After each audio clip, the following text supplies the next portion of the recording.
Good morning. Welcome to Prosperity Weekly. I'm Kerry Slavens, Director of PR and Engagement at South Island Prosperity Partnership, and I'm here today with Mayor Rob Martin, and he's from the City of Colwood, and Colwood is one of the 11 municipal partners in the South Island Prosperity Partnership. And Mayor Martin, we are very grateful to have you, and we're grateful for your leadership in the partnership. Well, thank you very much. I appreciate that. You had some really big news this week in Colwood. CSpan, one of our biggest employers in the region, has announced that they are consolidating their South Island supply chain operations at a new purpose-built office and warehousing location in Colwood's Allendale district. Can you tell us a little bit about that? How did it come about? What does it mean for Colwood? Sure, yeah. So very excited about it, first of all. So Allendale, first of all, let me just talk to you a little bit about the Allendale district in general. The Allendale district is a new brand that we're just starting to introduce into our community. It is, for people trying to figure out the location, it is basically Veterans Memorial Parkway and Souk Road. There's about 60 acres there, which are brownfields. It used to be the Allendale Pit. And so the land was completely barren. What happened was Omicron, who's one of our developers, came along and ended up purchasing 16 acres of this. And they had begun the development process and have been really focused and have been working incredibly well with the City of Colwood. And we're really listening to what the City of Colwood desired. And so one of the things that they heard loud and clear from us was that we needed to begin to develop employment opportunities here on the West Shore. And there's a whole vision towards that for the City of Colwood. We're really trying to move towards that, being able to work and live in the same community. And we really wanted to begin to have that opportunity. So we did that with Allendale. One of the first projects that came forward was the relationship between Omicron and Seaspan, who's the parent company for the Victoria shipyards. We had some initial meetings, and one of the things that I was inspired by with CSpan was the fact that they really came to us and said, listen, we want to be in a community that wants us, and that if you demonstrate to us that this is not something that you're interested in at all, or that they wouldn't move forward with the project. And so they were completely respectful to the processes of the municipality and of the residents of Colwood. And they fit perfectly within our aspirations. So CSpan is coming in. They're going to be building on the first 4 acres. As I said, it's going to be about a year and a half of building, and that's going to create about 90 construction jobs. It's a $26 million project, 85,000 square feet of commercial space that they will be building, as well as administration office. And then post construction, what we're looking at is 44 new jobs. And I think that's really important to say too, is it's not just about creating employment, but it's in shifting the employment from one place to another.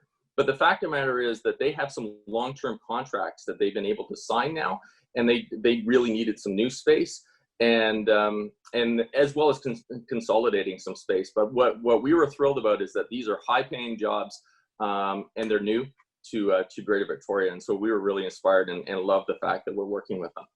I think that's terrific, and I think it is really important to notice the shift in Colwood in particular. For a while, I mean, you know, with people commuting into town, Colwood was long considered a type of bedroom community, even though it really wasn't. I mean, it's a community in its own right, and a very vibrant one, isn't it?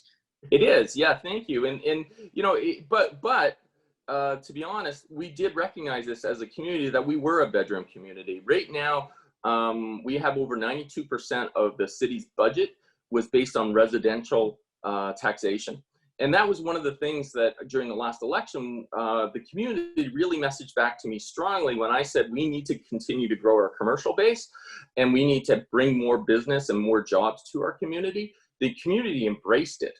And the fact of the matter is, after this announcement, I have been getting nothing but thanks and appreciation. There's been no pushback around the community going, we don't want this in our community or anything else. In fact, they're embracing this opportunity to create these new employment opportunities. That's awesome. And I mean, this is not the only big thing happening in Colwood. We were just talking about Royal Bay and Royal Beach, and that is a pretty significant development. Can you tell us about that and maybe some of the other projects you're excited about in Colwood? Sure, yeah. So one of the things that I love to message, and we have been very clear since day one after the election, and especially during COVID, after COVID, we were very, very clear that we wanted to be economically successful here in the city. So when we talk about, so for example, we talk about Royal Bay. Royal Bay has just come forward with a project which is called Latoria South, which is going to be a 40,000 square foot supermarket. There is a bank that's going to be coming, a liquor store, a 10,000 square foot daycare.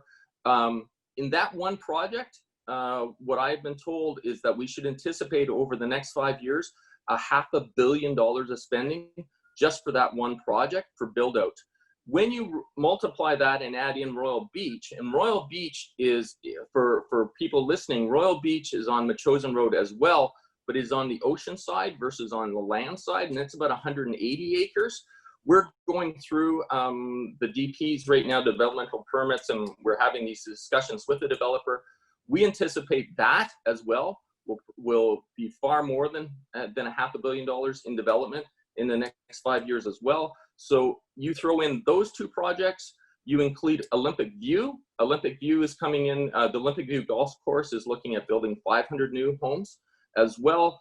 You look at the Allendale District, we are north of $1 billion of development in the next 5 years. And to be honest, I'm being told that I'm lowballing it, that it's closer to $2 billion of development that will be happening within the next 5 years in the city of Colwood.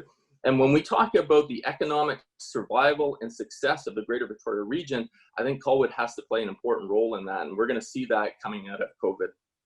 I think that is absolutely amazing. And speaking of COVID, of course, you know, the pandemic has hit various regions of our economy very unevenly, from what economists are saying. But some are thriving, some are surviving, some are struggling. But Colwood came out of the beginning of the pandemic pretty proactively with an action plan. And I just want to know how your action plan is going, and if you can give us any updates, and what are you seeing for the future? Are things on track despite the pandemic? I know you have about 570 businesses out there. What does the future look like for Colwood? Yeah. So what happened was post-COVID, when late March, we really made the decision that we were going to focus on economic recovery and really put all our energies into that. And so we created an economic recovery task force.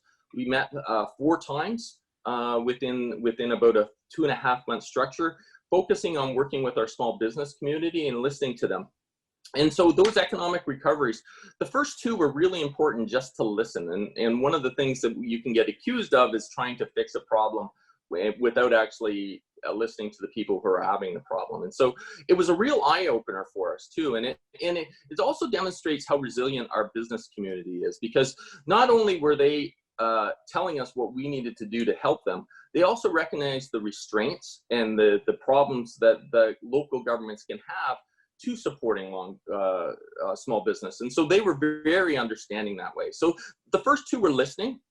The third was really engaging with our business community so for example, we had both our MLA, Mitzi Dean, and our MP, Randall Garrison, on a call. And so what we were really trying to do is create that synergy between the 3 levels of government, between the municipal government, the provincial government, and the federal government. And how can we coordinate those 3 to really support small business as best we can? What's fascinating is it's the small little things that was really important to our business community. So for example, I was expecting something big. I was hoping that something big would come out of it, that we would be inspired to do something large. In fact, what we heard was it was very, very small little things that our business community wanted. So for example, we removed our sandwich bylaw, or sandwich sign bylaw, which we didn't allow anyone to have sandwich boards. And we removed that completely. Then what we did was we actually, as a city, invested into 25 sandwich boards, and we produced them for small businesses who requested them, because what we heard was their largest struggle was just letting our residents know that they were open. So Yeah. right now we have 25 sandwich boards across Colwood that says shop locally. It says who the company is, and encourages our residents to go and support those small businesses. So it's those little things that make a big impression. And it also demonstrates to our community, our business community, that we're actually listening. Oh, that's great. I'm just so thrilled for you. Colwood is a beautiful, beautiful area, and we are thrilled to have your voice as part of the Prosperity Partnership. And we look forward to talking to you more as we build up to Rising Economy Week, November 16th to 20th. I know Colwood will have interesting stories to tell about how you've approached things. Thank you so much for being Thank here. you. If I say, thank you so much. If I could say one final thing, was I would just love to reinforce the importance of SIPP as well. SIPP has played an important role within our community as we tried to get out of this, and they've understood the economic crisis that we're in as well. And I know SIPP has really been focusing on how do they support small business, and I really appreciate what you guys are doing as well. So I just want to make sure that I say thank you as well. Thank you so much. And I wish you a wonderful weekend coming up, and let's hope the smoke clears out of our skies. It looks like clear sailing for Colwood anyway. So thanks, Mayor Martin. Thank you.